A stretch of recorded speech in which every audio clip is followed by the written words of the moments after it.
administration is about to announce a new partial eviction moratorium, COVID-related. Can you tell us any more about that, and are you sure it's going to pass Supreme Court muster? The answer is twofold.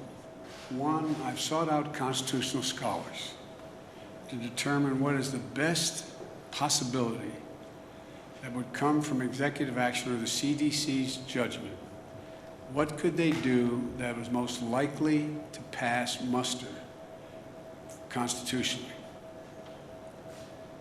The bulk of the constitutional scholarship says that it's not likely to pass constitutional muster, number one.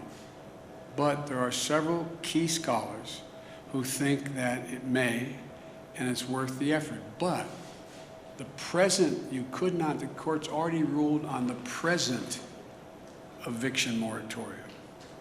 So I think what you're going to see, and I want to make it clear.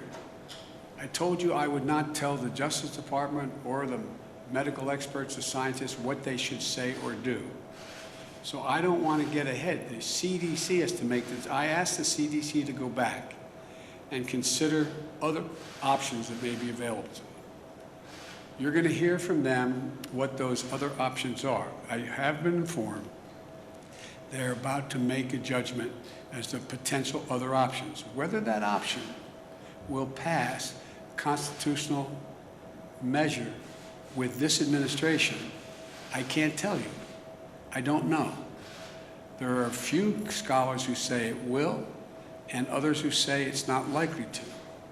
But at a minimum, by the time it gets litigated, it will probably give some additional time while we're getting that $45 billion out to people who are, in fact, behind in the rent and don't have the money. That's why it was passed in the act that we passed in the beginning of my administration, and it went to the states.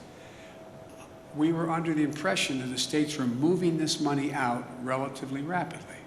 So, for example, if I'm in an apartment, if you're in an apartment, and you're behind on 4 or 5 months' rent, and let's say your rent is $2,000 a month, I'm just making this up out of the blue, and you're behind, you need $10,000 to catch up.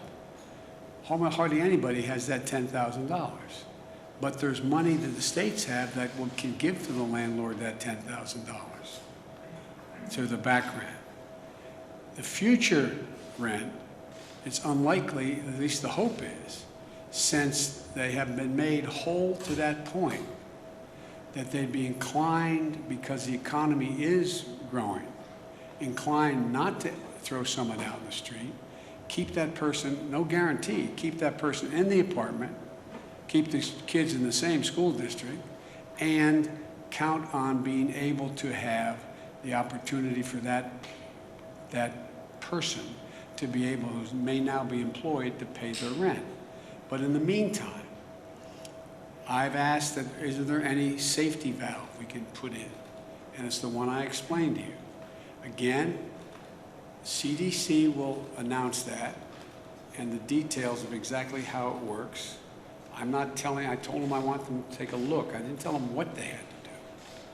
And my hope is it's going to be a new moratorium that in some way, and I'm not going to announce it now, let them announce it, in some way covers close to 90% of the American people who are renters. And so that's all I can tell you now. Thank you very much. What's the difference? Because it's a, let them explain that to you, okay? I don't want to get too far. Thank you.